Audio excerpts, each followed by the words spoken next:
ఈ దినపు దేవుని యొక్క మాట న్యాయాధిపతుల గ్రంథము 20వ అధ్యాయము 28వ వచనము. యెహోవా యొద్ద విచారణ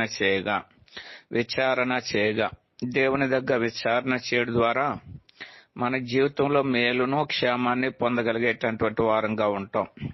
మన జీవితంలో ఎదురైనటువంటి ప్రతి సమస్యను, మన యొక్క ప్రతి శోధనను జయించగలుగుతామా లేదా, మన సందర్భాలు ఏమవుతాయనేది దేవుని దగ్గర ప్రార్థనాపూర్వకంగా కనిపెట్టినప్పుడు దేవుడు మనకు ముందుగానే తెలియజేసేవాడుగా ఉంటాడు.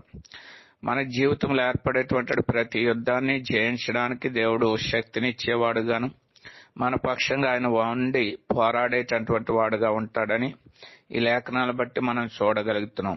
ఇశ్రాయేలు యెహోవా యొద్ద విచారణ చేసినప్పుడు ఆ యుద్ధంలో వారికి విజయం ఇచ్చి వారిని క్షేమంతో నింపినట్లుగా లేఖనాలు బట్టి మనం చూడగలుగుతున్నాం. కాబట్టి ప్రతి విషయంలో